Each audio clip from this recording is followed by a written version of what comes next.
Fala, pessoal. Bom dia, boa tarde, boa noite, boa madrugada. Eu não sei em que momento vocês vão estar vendo esse vídeo.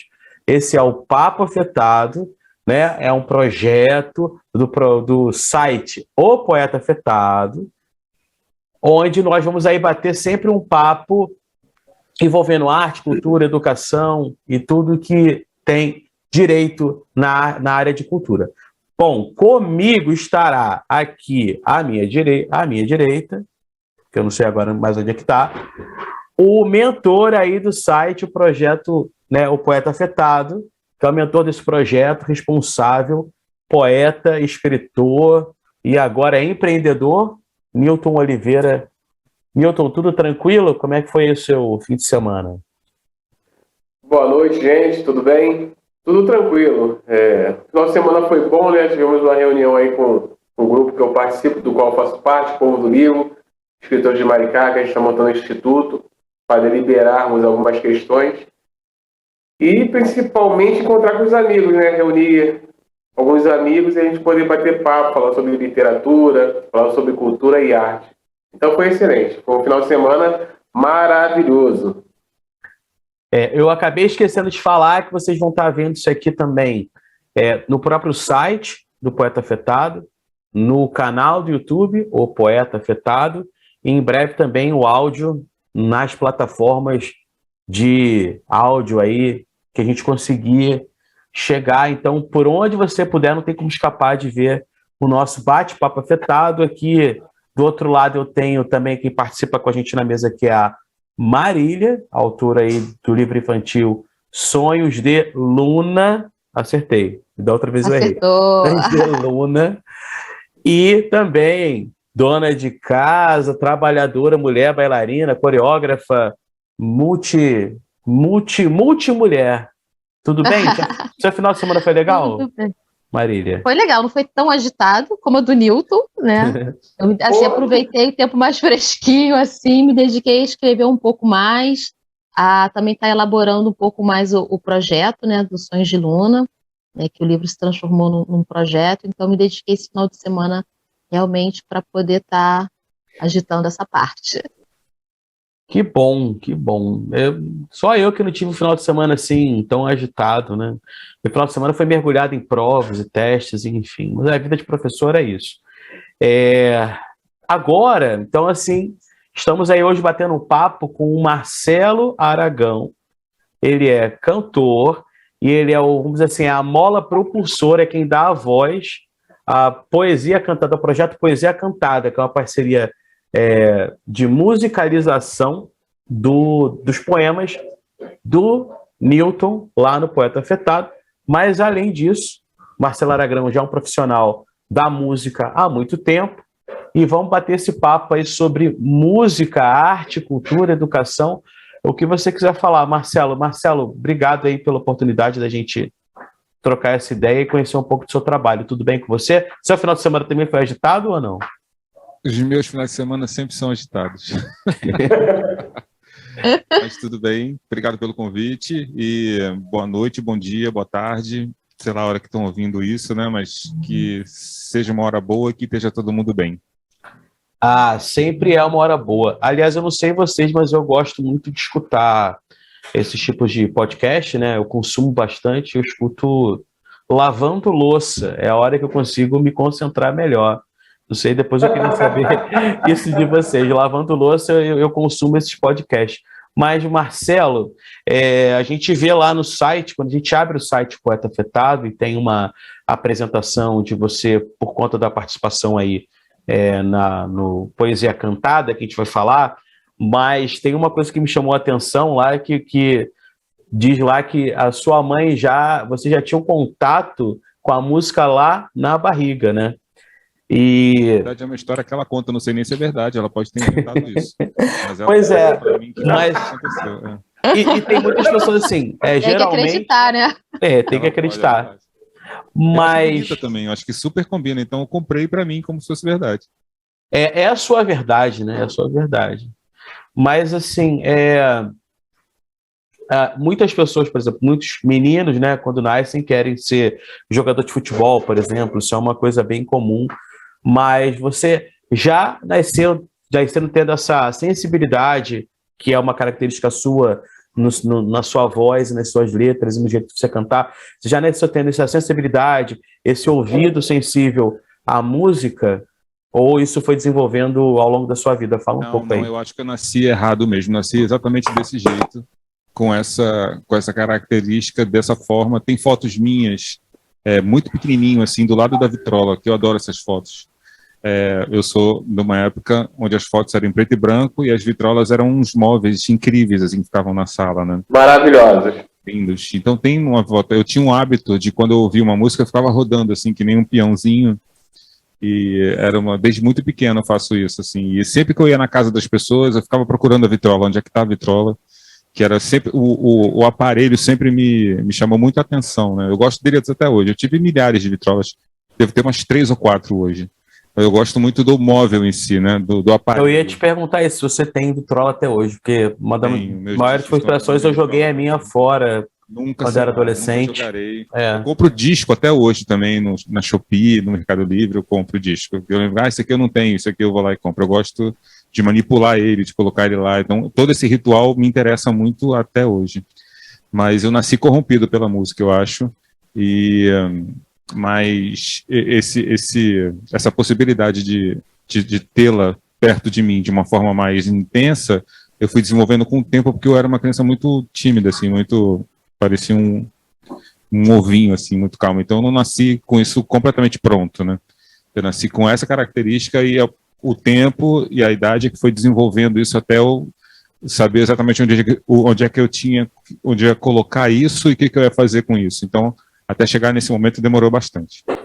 Você lembra da primeira música que você escutou, sei lá, que você aprendeu a cantar e falou, caramba, que música legal, música que... Não a primeira que você escutou, mas a primeira que te tocou, de alguma maneira? Então, eu me lembro que teve uma época em que eu morei um tempo na Bahia, na casa de uma tia minha, irmã da minha mãe. E lá tinha um disco dos Saltimbancos. Mas o Saltimbancos, aquele primeiro de 76, né? Com o Magro do MPB4, com a Nara Leão, a Miúcha, né? E aquele disco, né? Que o Chico Buarque... O primeiro projeto, né? O primeiro, porque depois teve um outro que era com outra pegada, acho que era com a Lucinha Lins. Mas aquele primeiro, eu tinha 5 anos já, 78, ele é de 76, já era um disco que estava mais sério. Então eu me lembro que eu ouvia aquilo constantemente, assim, como era disco, você virava, eu ficava o dia inteiro ouvindo aquilo, né? E acho que é a primeira lembrança que eu tenho, assim, me lembro exatamente onde eu ficava na varanda, numa vitrolinha, aquele disco tocando, e aquilo me interessava muito. Mas qual a faixa que te toca mais ali daquele disco? Eu amo esse disco até hoje. Quando Sofia nasceu, minha filha, eu comprei para ela. E ela também se apaixonou pelo disco, então foi muito maneiro, porque eu revivi em cima dela esse processo. Até hoje ela ama. A gente ouve esse disco, eu e ela até hoje. De tanto que a gente... Porque eu acho aquilo uma obra-prima, né, cara? Isso que eu ia falar, é um disco histórico, né? É uma coisa... É uma obra-prima. Tudo, né? As interpretações são incríveis, os arranjos são magníficos. Ali não tem ninguém dando mole, né? Todo mundo fazendo do melhor jeito possível. E aí, eu acho que foi a minha primeira lembrança que eu tenho de música, assim. E logo na sequência, a primeira pessoa, assim, que cantando me chamou muita atenção foi Rita Lee. Mas alguma coisa marcante nela? Isso enquanto criança ainda, né? Você enquanto criança. Eu tinha 6 anos e me lembro que foi quando ela fez aquela primeira transição de carreira, assim, que ela saiu muito do rock and roll, casou com o Roberto e começou a fazer canções com acento pop, né, mais fortes, na época do Chega Mais, né, e do Mania de Você. E eu me lembro daquele disco com a mãozinha dela assim nas costas, que eu ficava enchendo o saco, me compra pra mim. E foi a primeira pessoa assim que chamou muita atenção, que tudo que ela fazia me interessava e fiquei muito fã. Assim, foi ela que me trouxe para prestar atenção nisso, né, e ficar consumindo isso. Eu sou um consumidor, na verdade eu sempre fui um consumidor, eu acho, de música. Assim, os discos me interessavam. Eu não queria só ouvir, eu queria ter o disco. Isso era super importante para ter aquele tempo todo, né? Eu precisava ter para olhar, para colocar na hora que eu quisesse, para ver qual era a minha faixa predileta. Eu gostava de ler os rótulos, gostava de ler por dentro, gostava de fazer aquilo tudo era um ritual que me interessava pra caramba. Isso é interessante, você falou, Newton e Marília. Porque eu como professor, né, não sei se eu não me apresentei, talvez, mas eu acho que você não se apresentou, talvez. Então, vamos lá. Eu sou Gabriel Jorge, estou aqui na condução do projeto, podcast Papo Afetado, mas eu sou professor também de origem. E, na verdade, a primeira vez que eu me vi professor, achei que era a única coisa que eu sabia fazer. Era uma coisa assim, tipo, eu não sirvo para nada, só para dar aula, imagina, né? Professor de origem é bom, né? Porque eu falei assim, eu vou ser professor porque eu sou ruim em tudo, mas em inglês eu sou bom e eu consigo passar meu conhecimento para a pessoa.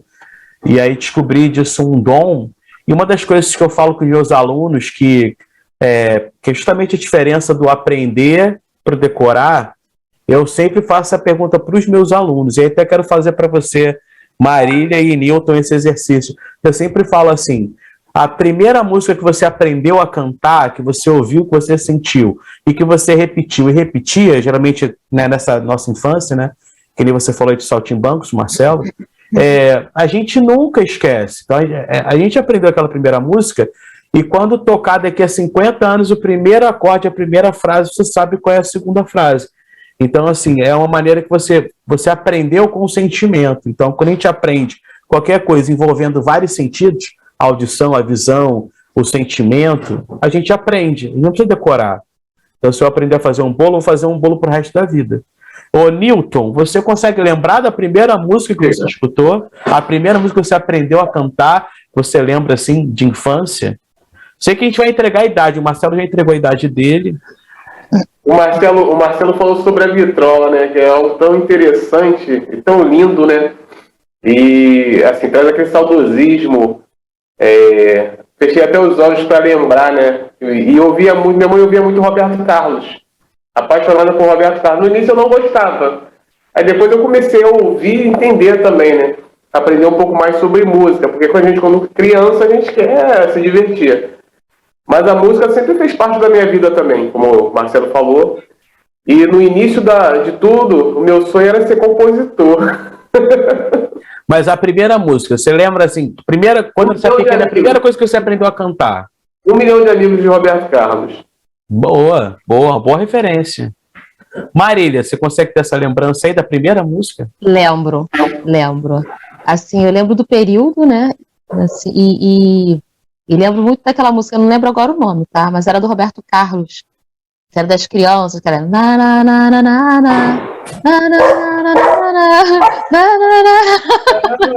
na. Gente, aquilo ali eu escutava o dia todo porque minha mãe gostava muito também dessa música. E nós tínhamos uma vizinha que tocava aquilo ali o dia todo. Mas eu cresci escutando muito Elis Regina. Minha mãe era fã da Elis Regina, né? Então, e assim, essas duas personalidades tocaram muito na época. Isso é. Agora, deixa eu dar um parêntese rapidinho em relação ao que o Marcelo falou. Ele falou lá no início, né? Ele foi corrompido pela música, né? Ele não foi corrompido, ele teve boa sorte, né? Hoje em dia a gente tem que fazer projeto para as crianças poderem ser corrompidas, né? E ele já veio assim, né? Ele já conseguiu abraçar aquilo tudo dentro do ambiente dele de casa, né? Sorte a dele. Sorte é dele. Avisando aí para quem está ouvindo a gente, para quem está vendo a gente, cada um está na sua casa, vocês já perceberam, a gente está usando aqui, né? Cada um está em lugares diferentes do Rio de Janeiro, então vai acontecer alguma coisa aí. Estourou um fogo aqui, uns fogos aqui, eu esqueci de ligar o microfone, minha cachorrinha latiu, é uma criança que grita, é alguém que bate na porta, mas são coisas que acontecem aí com esse nosso dia a dia online, a gente já está acostumado, né? Uma outra vez a Ludmilla, na live dela, caiu na piscina, né? Então, assim, cada hora acontece alguma coisa. A minha primeira música que eu cantei era aquela música do Kid de Abelha, Fazer Amor de Madrugada. Eu lembro que pequenininho, assim, eu gostava da introdução do sax, eu não sabia nem que era sax, mas eu sempre achei legal o som dos instrumentos de sopro. Então, essa música tem introdução, né? Nossa, aquilo ali me chamava a atenção, mais até do que um desenho, um brinquedo. É interessante como a música ela entra na vida de todo mundo, né? Claro que alguns desenvolvem mais talentos ou querem se dedicar a isso, mas, Marcelo, música é uma coisa que pertence a todo mundo, né? Música é uma coisa que é universal e todo mundo consome e todo mundo pode se aproveitar e se banhar dela, não só você como profissional, Sim. né? cada um tem uma relação, né? E cada um vai desenvolvendo uma relação, criando uma relação. E eu achava sempre muito interessante como as pessoas tinham uma relação com a música muito, não digo superficial, mas uma relação simples, né? De não sei o que, nananã, e eu sempre fui muito doente, né? Com esse negócio de ouvir a música todo dia e ter essa necessidade de consumir também, né? E de ficar, eu percebia que eu estava alguns degraus acima, né? Nessa necessidade, né, de saber tudo, de estar atualizado, de ouvir o que aconteceu, tudo com relação a isso me interessa, né? A parte física me interessava, a parte jornalística me interessa também, as histórias, os livros. Eu acho que, de repente, 60% dos livros que eu já li na minha vida foram livros relacionados a isso, ou biografias, ou histórias. A biografia, então, eu amo, realmente, são coisas que chamam muito a minha atenção, né? Já li a da Carmen Miranda, da Elis Regina, da Billie Holiday, todo mundo, assim, todo que canta e que escreveu uma biografia, me interessa, eu vou lá e leio. E livros sobre reportagens e tudo, e discos, e crítica de disco, eu amava a crítica, antigamente saía no jornal, né? Sim, Fazia um show, ou lançava um disco, saiu uma crítica, eu adorava ler aquilo, e falava, puxa, não concordo com nada, mas adorei ter lido. E eu sempre ficava nessa coisa, esse assunto sempre me interessou demais, assim. E era uma relação um pouco fora da curva mesmo, né? De consumir isso o máximo que eu podia. E qual foi qual foi o primeiro instrumento que você toca, além de violão, que a gente está vendo você com violão aí? Você toca algum outro instrumento? Não, e eu vou te falar, eu toco esse, eu não sei nem como que eu toco esse, porque eu tenho muita dificuldade com essas coisas de processos, né? E de se dedicar às coisas para que elas fiquem direitinho, assim. E acontece que eu fui morar, eu tenho uma característica da minha família que a gente se mudou muitas vezes, né? E uma das muitas vezes que a gente se mudou, a gente foi morar num local onde a filha da moça que morava junto com a gente, era um local dividido, assim, ela era professora de violão. E aí, como todo mundo vivia, assim, com essa relação desde pequeno, né? Então ela falou assim, você não quer aprender, ela vai te dar aula de graça. E aí... A de graça é melhor ainda, né? Porra, até porque naquela época eu não tinha a menor condição de pagar isso, né, cara? Não tinha dinheiro, nem pro básico, assim, muito tinha, imagina, para tocar violão. E aí eu fui pra casa dela, assim, e ela viu que eu era muito musical. Ela percebeu e falou, pô, esse menino realmente ele precisa aprender um instrumento. E aí eu me entendi muito bem com o violão, assim, essa coisa de tocar, da dinâmica e tudo. E o violão, gente, é o instrumento mais fácil de tocar errado, né? Ele não precisa você consegue, com 3 acordes, tocar 500 músicas. E aí tem essa possibilidade também de você... Pra você! Violonista, para a pessoa olhar e falar assim, ele está conseguindo tocar. Tem essa coisa que o violão te dá, que nenhum outro instrumento te dá, né? Todo outro instrumento precisa que você se envolva nele, você passe por algumas fases, umas etapas para poder... O violão não, cara. O violão você faz tan, pronto, já tocou 500 canções, pode até fazer um show. Tem vários vídeos assim na internet, 500 músicas com 3 acordes, com 2 acordes, você faz um show, pois é. Eu adorava. Mas aí eu também tinha uma parada que o meu ouvido não deixava eu fazer o acorde errado, nem de qualquer outro jeito, né? E aí eu precisava fazer o acorde certinho. O que podia acontecer era de eu não tocar aquela canção, porque ela exigia de mim um troço que eu não sabia ter. Mas se eu executasse ela de alguma forma, ela tinha que estar realmente cumprindo todos os seus objetivos, assim. Aí foi bacana de ter me aprimorado. Eu não sou um exímio tocador de violão, eu acho que o violão, ele se coloca à minha disposição para que eu mostre alguma coisa, né? Mas eu jamais poderia ser, por exemplo, um violonista para acompanhar uma pessoa, não poderia ser, porque eu não tenho essa formação, nem essa emborcadura, né, para poder chegar nesse lugar. Mas é maravilhoso poder tocar um instrumento, né, cara? É um troço que realmente é uma companhia incrível. E eu era criança, assim, e muito pequeno, tinha 10 anos. E era mostrinha ainda, muito cheio de vergonha e tímido, e o violão me fazia muita companhia, né? Então eu passava tardes e tardes tocando. Isso era muito maneiro, foi uma excelente companhia. Até hoje, mas é porque hoje mesmo. Marcelo, deixa eu fazer uma pergunta. Assim, você falou que é um consumidor, né? Sempre foi o consumidor, essa necessidade de estar consumindo a música, né? E quando você conseguiu perceber que você passou de consumidor a produzir essa própria música, né? Porque assim, você tem uma voz belíssima, eu sou sua fã, né?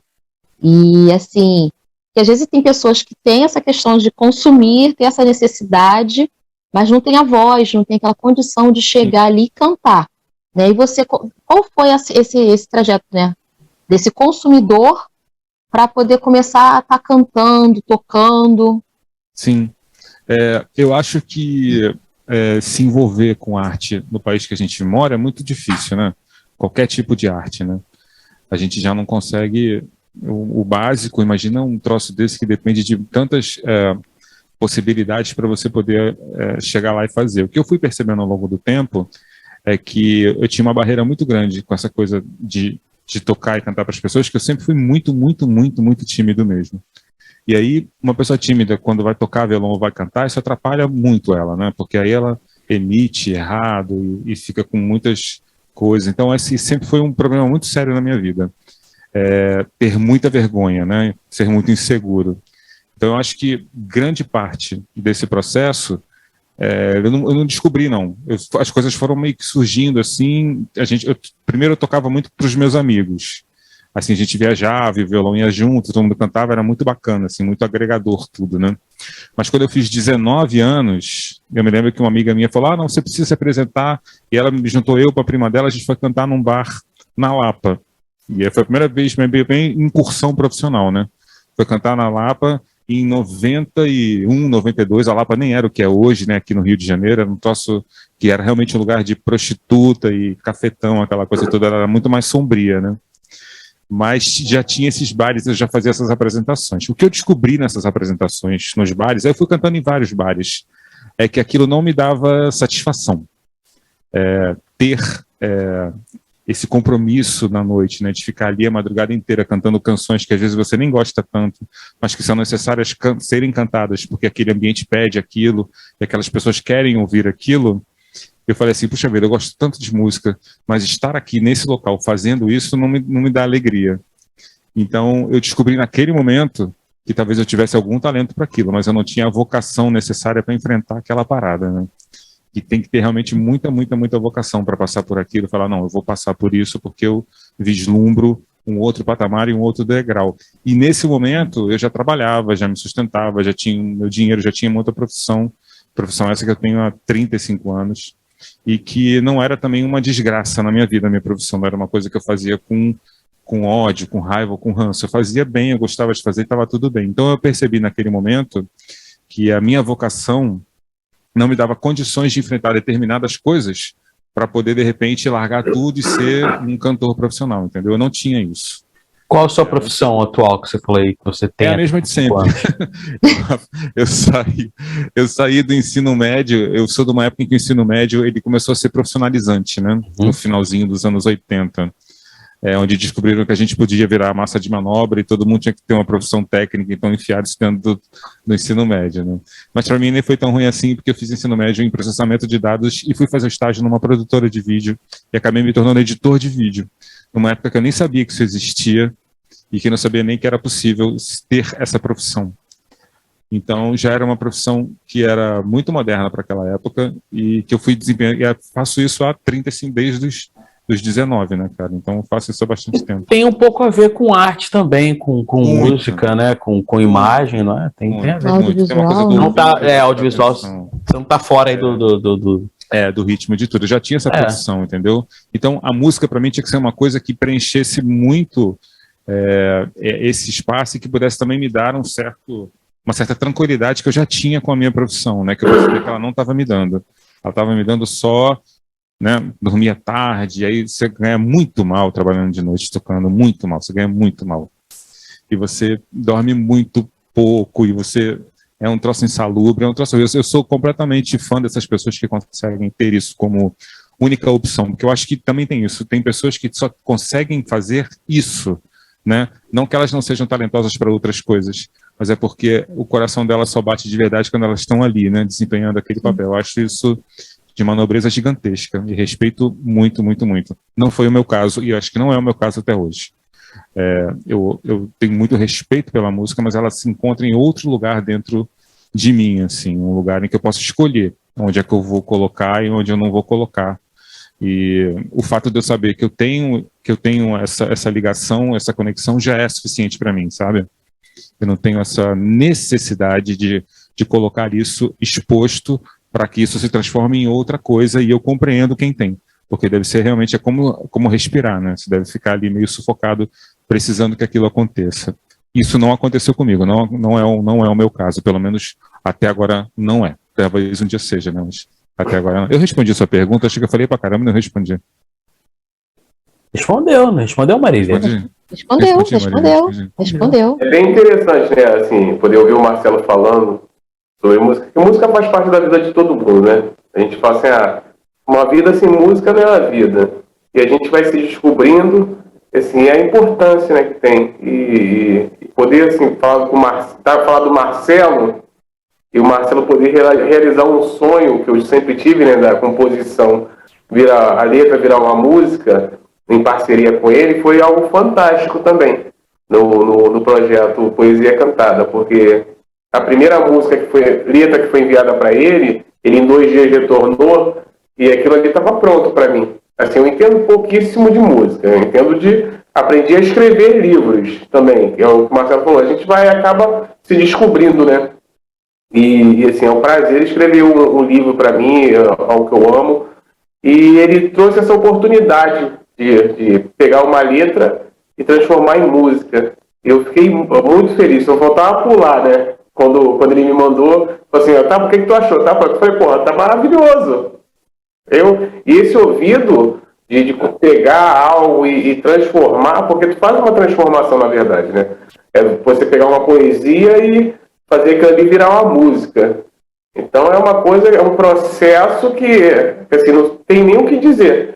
Porque a gente se vê de um lado, realmente, o que ele falou, né? A gente se vê desse lado. Eu, enquanto escritor, ele foi produtor, né? Mas ama a música, faz a música com o maior prazer, tem um ouvido fantástico. Eu falo isso muito com a Valkyria. Eu falo assim, cara, é uma coisa fora do comum. E pela música fazer parte da nossa vida. Como nós falamos no início, né? Sempre vai ter uma música que toca, que nós fomos influenciados. Então isso é de extrema importância, a gente entender e seguir em frente. Não ficar realmente preso a certas questões. Eu acho que mais do que tu viver daquilo, ganhar dinheiro daquilo, é você ter o prazer, amar. Você não precisa ganhar dinheiro, mas você pode amar. Se juntar as duas coisas é legal, né? Ter o prazer e ter o dinheiro, não faz mal nenhum, né? Não faz mal nenhum. Só você ter o prazer e poder viajar naquilo que você faz é maravilhoso. Quando eu pego um livro, a gente está conversando da outra vez, e você fala assim, poxa, cara, eu consegui produzir isso aqui. É muito legal, muito bom. E aí aquilo ali já sai, já vira uma música. Tu fala assim, poxa, melhor ainda, o negócio vai evoluindo, né? Então a gente vai se engrandecendo com isso. Não vai se envaidecendo, vai se engrandecendo. Com certeza. Pelo que a gente pode fazer, pela nossa capacidade, que às vezes a gente acha que nem tem, né? Então, assim, o Marcelo, quando ele me mandou a primeira música, eu falei assim, poxa, cara, eu me emocionei mesmo. Eu chorei, eu falei, cara... Eu ia assim, ajudar a realizar um sonho, né? Eu falei no início, era um sonho meu compor e fazer música, mas eu não sabia como. E aí juntou o útil ao agradável. Marcelo, aí ele fez, eu falei, cara, fantástico, show de bola, fechou. Um sempre segurando a mão do outro. A gente tem essa tendência de achar que a gente tem que fazer tudo, e talvez assim o mundo moderno, cada vez mais moderno e mais veloz de informação, de tudo que a gente recebe, talvez façam que a gente tente fazer tudo sozinho ao mesmo tempo, mas é muito legal a gente ter essas pessoas e aí juntar, né? Você é um cara que escreve muito bem, o Marcelo é uma pessoa que tem um ouvido muito sensível, um dom com a música, uma voz muito bonita, uma musicalização, então é um casamento perfeito, não adianta também a gente querer achar que a gente é sozinho a vida toda. Até o Marcelo falou, né? A questão dele, ele citou a massa de manobra, né? A gente acaba se tornando isso ao longo do tempo, influenciado a todo momento, tendo uma consciência coletiva. Mas quando você sai daquilo ali, você vê que pode muito mais, você pode produzir certas coisas que vai tocar o outro, vai fazer alguma coisa pelo outro, mesmo que você esteja fazendo por você. Então você entende que o mundo é muito maior que aquilo ali. Não é só onde você vivia, só o que você fazia. Tem 1000 possibilidades. E a capacidade, ela é inata no ser humano, né? O ser humano pode fazer qualquer coisa. Marcelo, eu fiquei curioso, você está falando aí da questão da sua história no barzinho, né? Sempre tem alguém que fala ali, toca Raul, sempre tem essa coisa aí do ambiente, né? Que às vezes não é legal, aí às vezes é. Eu queria saber, assim, se você lembra de alguma história inusitada ou engraçada que possa ter acontecido aí no seu caminhar de tocar à noite, e queria saber quais eram, né, nesse primeiro momento, o que você mais tocava aí nos barzinhos, qual era a cena musical da época? Então, eu acho que a coisa mais inusitada que acontecia é que eu queria sempre ir embora. Já chegava e se ir embora. Eu queria sempre ir embora. Eu falava, o que eu estou fazendo aqui, minha gente? Para quê? É porque eu nunca fui, assim, tem uma característica também, eu acho que é muito peculiar. Eu não me considero uma pessoa muito vaidosa, não, assim, do tipo de que muito exibida, sabe? Agora, depois de velho, eu até fiquei mais. Mas naquela época eu era zero isso. E aí acho que também não tinha muita essa coisa de falar assim, eu vou aqui, né? Eu queria que acabasse logo, que eu queria ir para casa, entendeu? Eu tava com sono, eu achava aquilo tudo um saco. Então, eu acho que eu não tinha a energia daqueles locais, né? Aqueles locais têm uma energia específica para isso estar acontecendo. Sabe uma coisa que eu acho engraçado, e assim, eu não consigo entender até hoje, tá? É a pessoa que canta numa churrascaria, por exemplo, num rodízio de carne. Eu tô ali, cara, experimentando vem um garçom, picanha, não sei o que. Aí você tem que prestar atenção na comida, no que a pessoa tá cantando, no papo que tem. Eu entendo essa pessoa. Essa pessoa, ela precisa cantar e ela só encontrou aquele espaço para fazer aquilo. Eu também entendo, eu só não entendo o conceito. Eu só não entendo o conceito, por exemplo, da churrascaria de ter uma música ao vivo, por exemplo. Né? Porque, cara, muita gente muito famosa que a gente conheceu, né, começou cantando em churrascaria. Né? Começou cantando churrascaria. Era um local porque talvez eu acho que o barzinho é um lugar mais, assim, intimista. Aí você tá ali com a música ao vivo e tal. Agora, um restaurante, uma churrascaria. A churrascaria tinha bandas. Eu acho meio nonsense. Fala, Maria. Eu vou mais além. Não, eu vou mais além. Eu acho assim. Pelo menos, quando vou em algum lugar, eu acho muita falta de respeito das pessoas não estarem prestando atenção naquela pessoa que está cantando, sabe? Pois me dá pena. Então, assim, eu fico realmente muito. Não sei se a palavra é revoltada, sabe? Mas eu fico entristecida. De perceber que as pessoas estão ali e não estão vendo aquela pessoa que está cantando. A pessoa está dando o melhor dela ali, né? Pois é. Ela está se doando, ela está doando a arte dela, sabe? Mas então, assim, eu acho isso muito doído. Para mim é muito dolorido. É muito doído eu ver isso, sabe? Então, eu quando estou num lugar, quando estou num lugar que eu vejo alguém cantando, eu vejo as pessoas que não estão nem aí, né? Estão ali, sabe? Eu levanto, eu bato palma, eu danço, eu faço alguma coisa. Porque eu falei, gente, não é possível que as pessoas não percebam isso. Tem um porém, assim, que isso aconteceu comigo, daí que surgiu uma reflexão. Eu ainda era talvez adolescente ou criança e estava numa churrascaria grande, e aí estava rolando um show e de repente eu me interessei pela apresentação, pela música, que eu nem lembro agora qual é. E eu fiquei assim, mó tempão olhando e curtindo, aproveitando, batendo pau. Quando eu olhei, minha comida esfriou. Aí meu pai falou, você come, você presta atenção. Então é uma coisa que é meio assim. No barzinho, talvez ali entre um chopp e outro, aí você cantarola, você levanta, você dança. Mas é um conceito que talvez, acho que ainda tem, Marcelo, você que é mais ligado a isso, ainda tem música ao vivo em churrascaria ou restaurante assim grande, ainda existe? Eu acho que o Rio de Janeiro, a gente está falando, só posso falar daqui que eu conheço. Sim, da nossa bolha, né? A churrascaria em si é um conceito que acabou, né? Assim, as grandes churrascarias acabaram, né? Eu tinha engraçado você falar de churrascaria, porque meu pai e meus 2 tios trabalhavam numa churrascaria muito famosa, e que tinha em São Cristóvão, chamada Churrascaria Pavilhão. Uhum. Era super famosona mesmo nos anos 70 e 80, e eu vivia lá por causa deles, né? E eu me lembro de ter um palquinho, as pessoas cantando, e eram bandas grandes, sabe?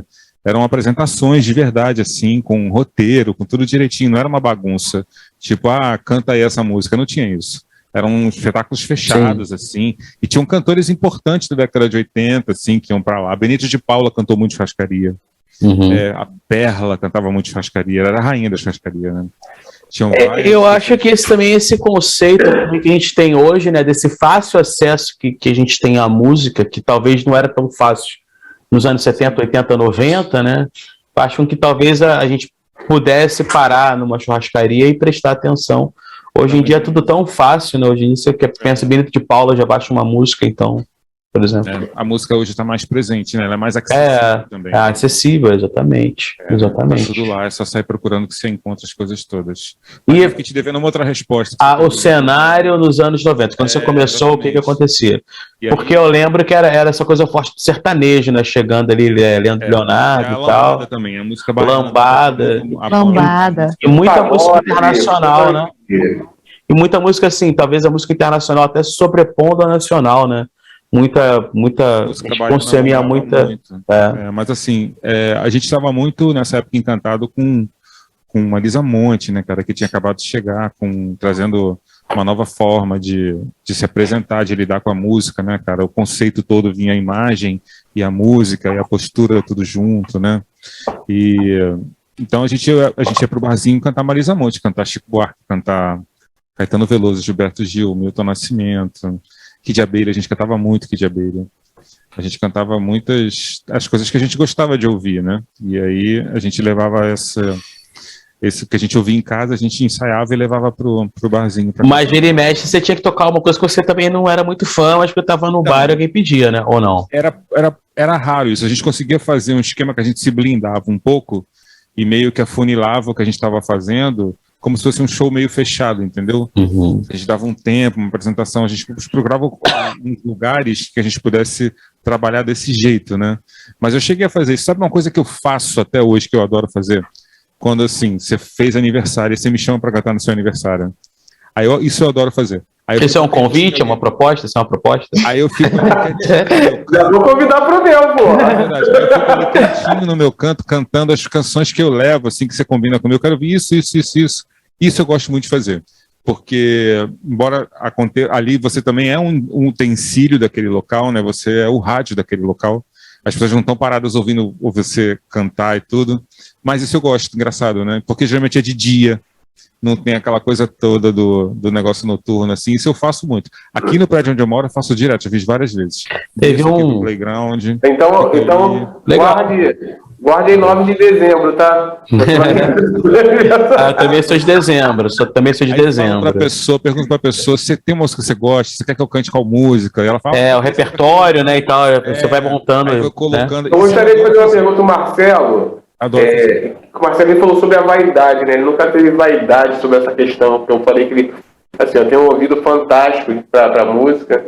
E o momento atual, né? A questão da música hoje, e essa supervalorização de alguns músicos aí que estão ganhando muito, assim, uma questão minha, né? Ganhando muito para fazer show, enquanto a maioria, em todos os casos, né, acaba não ganhando quase nada, né? Como citou o cantor de churrascaria, que está ali às vezes só para realmente ganhar um pouquinho, para levar um pouquinho de dinheiro para casa. Então, assim, essa questão, né, a qualidade musical de hoje e essa supervalorização. Entender, porque o Marcelo ele conhece melhor de música do que a gente, né, claro. Eu ia até acrescentar na tua pergunta, Newton, a tiquitosação da música ser consumida, ela tem que ser consumida o refrão da música, não é a música em si, é o 10 segundinhos ali do passinho. É o grande lance. Eu acho que a gente precisa olhar para as coisas com a cabeça e com os olhos de hoje, né, cara? Tudo vai sempre, a gente teve vários movimentos, muitas coisas sempre aconteceram, sempre vão acontecer. Eu sou uma pessoa muito aberta às novas mídias. Assim que surgiu o TikTok, eu entrei lá, eu acompanho, vou até hoje, sempre vejo que está lá. E aí o que acontece é que a minha visão é que eu acho um lugar muito democrático, né? E a partir do momento em que a música passou a ser digital e que as grandes companhias, né, pararam de ter esse monopólio sobre o que a gente deveria ouvir, a televisão ainda faz um pouco isso, né? E a internet também um pouco, mas hoje em dia, se você procurar, você ouve o que você quer, né? Na hora que você quer, o artista que você quer, a música que você quer. Sim. Isso nem sempre foi assim. Então, quando eu estou no TikTok, eu vejo muita gente cantando lindamente coisas absurdamente lindas que eu amo, assim. Então, existe algum disco durante a infância de vocês, adolescência, que chamou, porque eu sei que vocês são da época do disco que nem eu. Tem algum assim que, bom, chama a sua atenção e você carrega ele pra vida? Cara, o primeiro disco que eu vi, assim, esse que a gente toma consciência das coisas foi Cabeça de Dinossauro, dos Titãs. Nossa! Classicão, classicão. Eu peguei pra ver, eu falei, cara, poxa, mas que legal, né? Então, a gente traz isso tudo lá da década de 80. Devia ser uma criança bem louca você também, pra escutar Cabeça de Dinossauro. Ali era punk, né, aquela parada. Mas aí você tem Paralamas, vindo aquela galera toda, então eu acabei sofrendo muita influência, né? E sendo sempre apaixonado por Raul Seixas também. As músicas de Raul, assim, mas o primeiro LP que peguei mesmo em mãos foi o Cabeça de Dinossauro do Titãs. Você lembra, Marília? Você lembra o seu? Assim, eu lembro de um LP que foi o primeiro que eu quis. Eu falei assim, não, eu quero que compre pra mim. Eu era criança, muito pequena mesmo, mas eu era doida com esse grupo, gente, era Blitz. Adorava Blitz. E eu lembro que o LP, quando o meu mãe comprou, na época, as duas últimas faixas veio toda ela, porque veio a censura, né? Tinha a questão da censura. Ele veio toda ela cortada, eu tenho esse LP até hoje. Arranhado o disco, né, pra não tocar aquela toda faixa. Arranhada, as duas últimas faixas não poderiam vir, né? Nossa! Ele vinha todo arranhado. Eu lembro que era muito pequena, mas quando eu via Blitz cantando, eu ficava doida. Eu ficava dançando, eu pulava. Gostava muito da Blitz. A Blitz era um som bem diferente, né? Sim. Teatral, né? Eu não Teatral, sabia. É como o Marcelo falou. Eu não entendia nem o que eles estavam cantando, entendeu? Hoje em dia eu sei a letra. Mas assim, o ritmo. Mas eu pulava, eu dançava, eu gostava muito da Blitz. Eu fui uma criança que vi muito televisão, assim, fui criado em apartamento e morava num local meio perigoso para se brincar na rua, porque a rua era bem movimentada, era uma via de mão dupla, a gente não podia brincar muito, então eu fui uma criança de apartamento que via muito televisão e por conta, só tinha uma televisão, eu vi o que os adultos viam na novela, via muita novela. Quando era criança e essa coisa de trilha sonora, eu lembro, eu acho que talvez a Rainha da Sucata, 1990, 89. Lambada, nossa. Pois é, mas não era bem a lambada. Nessa trilha sonora tem uma música do Roupa Nova, chamada Coração Pirata. Eu era apaixonado por essa música e eu perturbei meu pai e minha mãe para comprar um disco do Roupa Nova. Aí meu pai, mas você não quer o disco do Menudo, da Xuxa, do Balão Mágico? Não, eu quero Roupa Nova, eu quero essa música. Que me tocou, assim, É engraçado como essas coisas assim levam a gente para um outro lugar, né? A música leva a gente para outro lugar, né, Marcelo? A música transcende, né? Aproximando aí agora do final do bate-papo, mas não é o final ainda, que eu vou te propor um desafio aí também, Marcelo. E você também, depois dessa fase aí do barzinho, você cantou em banda de baile, né? Em bandas de... e eu acho que todo mundo, quando é músico, fala que é uma grande experiência, porque o baile, você tem que, às vezes, tocar de tudo, cantar de tudo, e cantar com outras pessoas, dividir, né, a cena vocal com outras pessoas. Queria que você contasse um pouco aí como é que foi a sua experiência. Eu queria dizer também que é uma vida muito difícil de cantor de baile, gente. Que loucura que é aquilo, né, cara? A gente canta durante 4 horas... e aí você canta um monte de coisa e você ganha muito mal, ganha muito pouquinho mesmo. E tem que entregar tudo, não pode errar, porque a pessoa que está dançando reclama se você não sei o que. É uma loucura isso, cara. Banda de baile é uma loucura. Eu quis entrar porque eu queria saber só como é que era aquilo, né? E cantar numa banda grande. Eu nunca tinha cantado assim, que banda de baile geralmente tem 3 metais, né, cara? Tem um monte de coisa assim, é uma massa sonora muito potente. Mas aconteceu o mesmo problema do barzinho. Tinha uma hora que eu queria ir para casa e o negócio ainda estava no meio. Mas foi realmente uma experiência muito irada, sob esse ponto de vista, né? De você decorar muitas músicas e cada baile o repertório ia mudando, você tinha que ter pouco tempo para fazer aquilo tudo.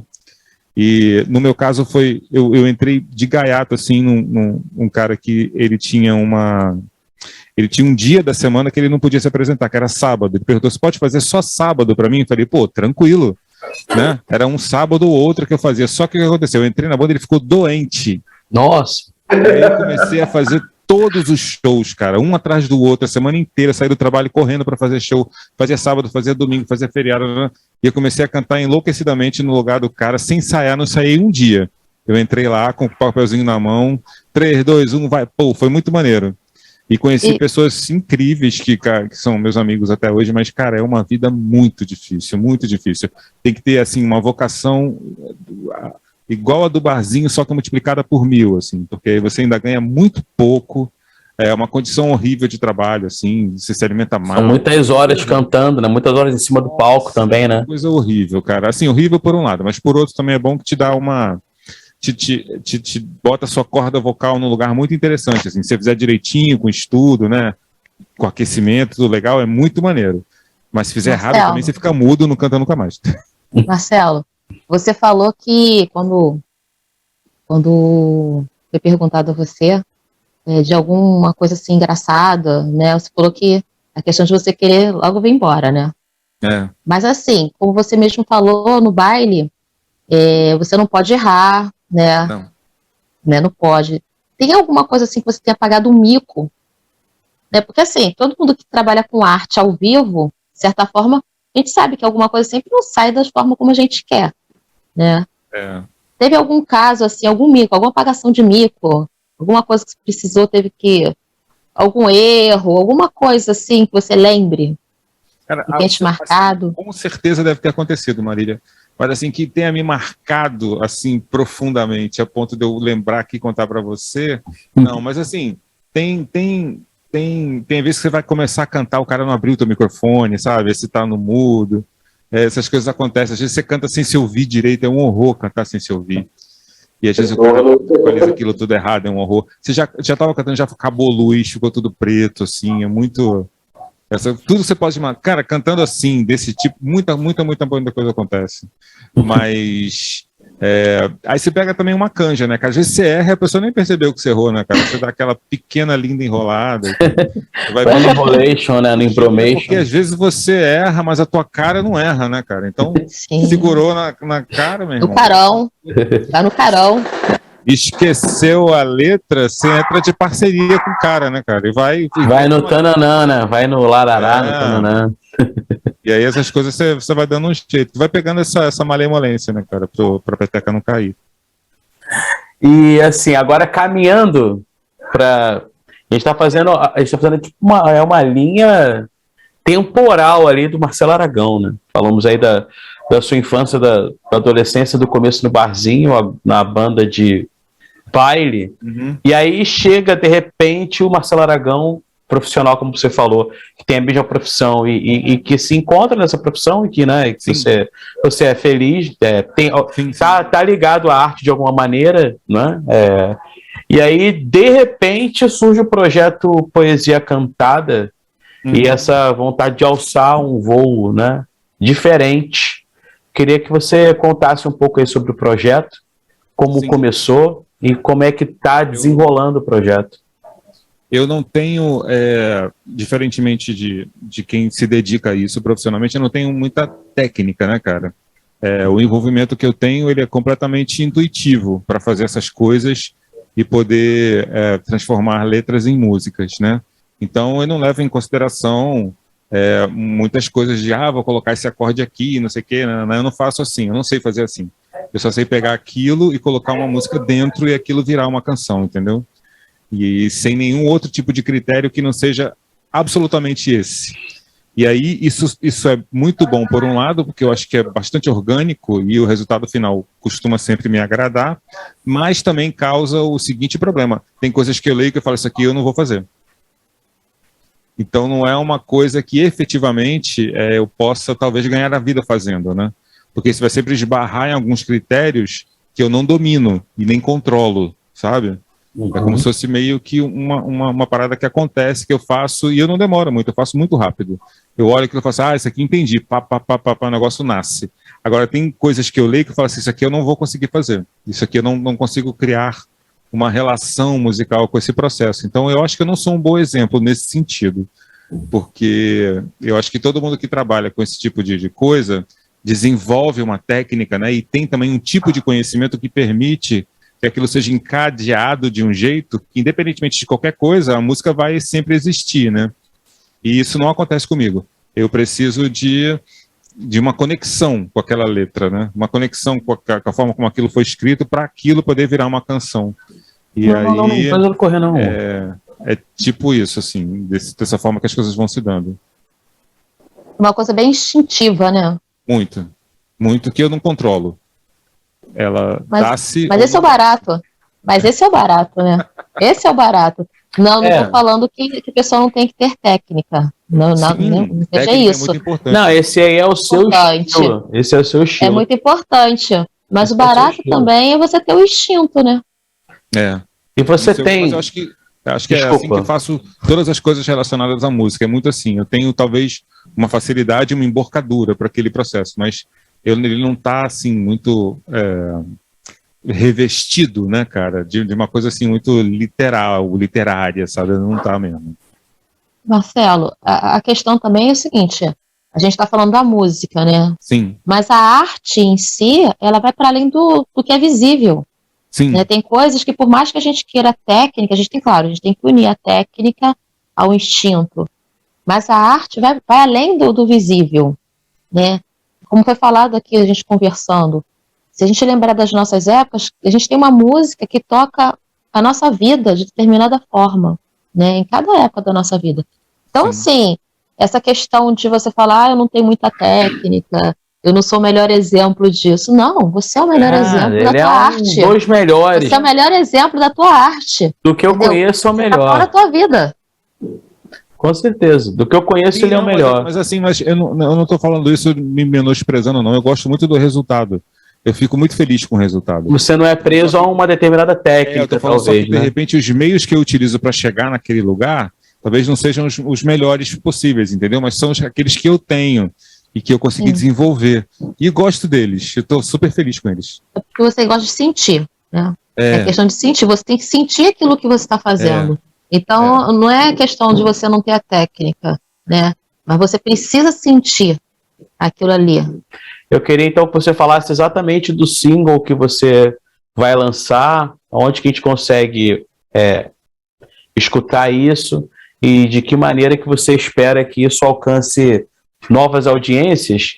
E até, se você puder falar de maneira até breve, eu sempre gosto de ouvir sobre referências. Então, no seu trabalho autoral, da sua maneira de cantar, de tocar, de compor, desse processo aí que é só seu, como você explicou pra gente, você tem algumas influências, obviamente, quais seriam as principais? Se eu for falar das minhas influências, a gente vai precisar sair daqui 1h da manhã. De um podcast. Não, mas fala algumas aí, as principais. Cara. Eu acho assim, a primeira vez que eu ouvi alguém cantando era uma mulher, né?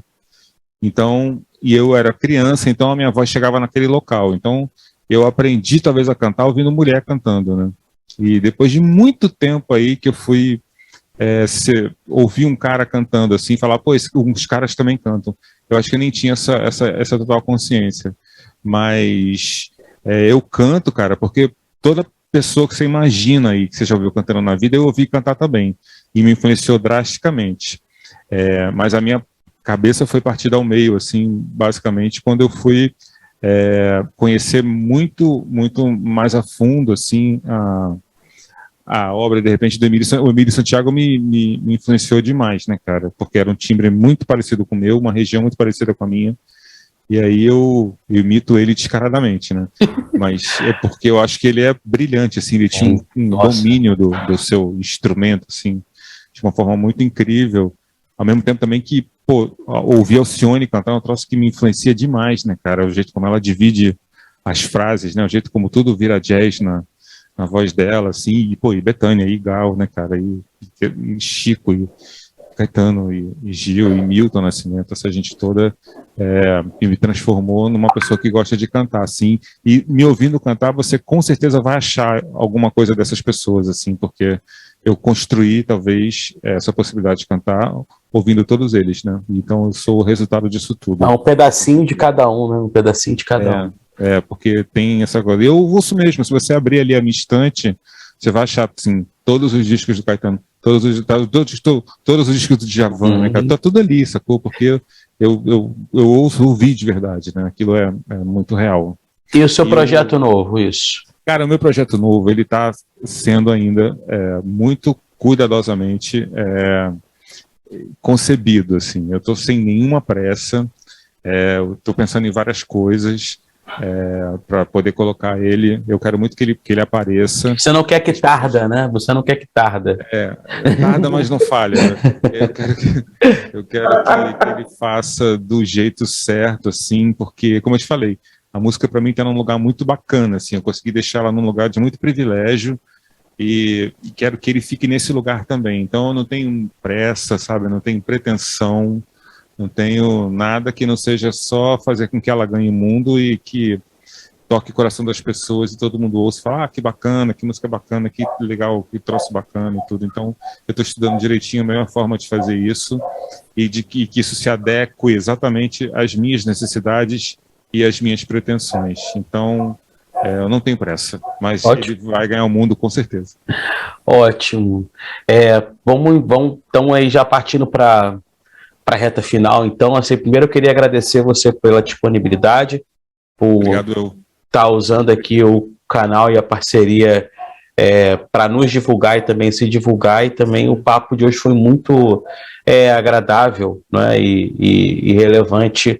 Acredito até para que você que está ouvindo aí a gente também curte, manda sugestões também, e segue a gente no YouTube, né, cara? Segue no Marcelo YouTube. Aragão Oficial. Eu ia te perguntar isso agora. Então, assim, quem quiser conhecer você um pouco mais da sua realidade, do seu trabalho e do Marcelo Aragão, divulga aí suas redes agora. Eu tenho meu canalzinho lá no YouTube, que eu gosto de colocar minhas canções, sacou? E todo mundo colocando Marcelo Aragão Oficial em todas as redes, você me encontra. Marcelo Aragão Oficial, galera. Marcelo Aragão Oficial. Vai estar em algum lugar depois na descrição aí do vídeo, quando a gente upar esse vídeo. Newton, obrigado aí pelo bate-papo. Quer colocar alguma coisa aí rapidinho? Quer falar alguma coisa? Ótimo, foi um bate-papo muito agradável e é sempre bom estar com vocês, né? E ouvir um pouquinho, ouvir o Marcelo Aragão cantando, falando, essa voz que encanta, é ótimo. Marília, obrigado aí, tá? Boa noite aí. Obrigada. Eu falo boa noite porque a gente tá gravando de noite, mas para quem tá vendo, eu não sei que hora que vai ver, né? Eu agradeço por estar compartilhando com vocês esses momentos, né? E dizer assim que a arte é a prova da nossa existência, né? Então, que a gente possa fazer mais arte. Isso aí. Arte é tudo, arte é vida. Vamos terminar com uma palhinha, Marcelo. Marcelo, posso fazer uma pergunta inusitada? Pois não.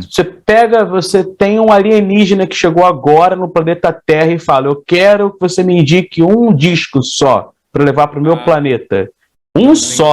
Não tem condição de... O primeiro que vem na tua cabeça aí, qual que você indicaria para o cara escutar na nave? Não tem condição de te dar essa resposta. Você daria vários, né? Eu falo para ele, meu querido, volta para Marte. Para ver um só, você não tem nada que fazer aqui. Vamos de palhinha, então. Dá mais uma palhinha para a gente terminar. Tem 58 mil discos importantes na minha vida.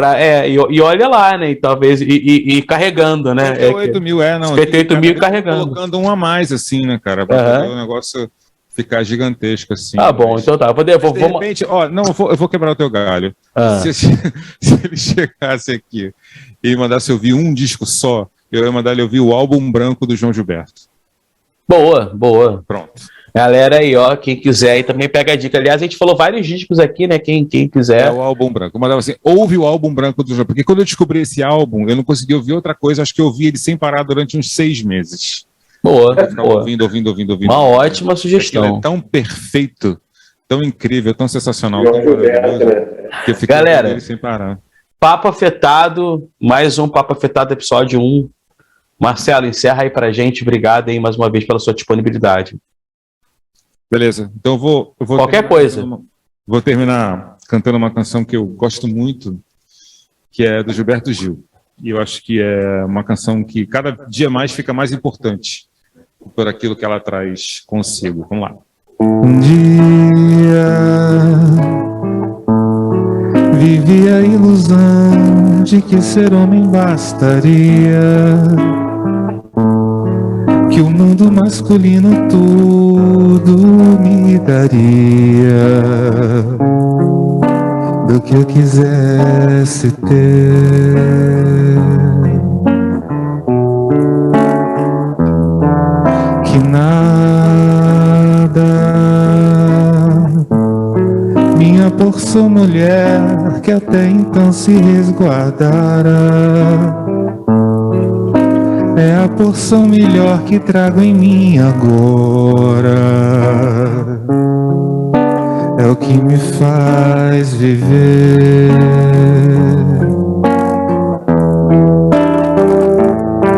Quem dera pudesse todo homem compreender, oh mãe, quem dera ser o verão, o apogeu da primavera, e só por ela ser. Olha, a melhor maneira de encerrar aí a gravação não tem. Obrigado. Pode continuar cantando, eu vou encerrar você cantando. Obrigado, galera. Valeu. Não esqueçam de curtir o vídeo, de indicar o vídeo para seus amigos. Esse é o Papo Afetado. Até o próximo episódio.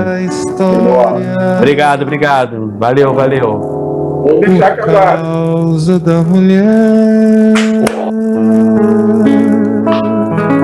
Um abraço.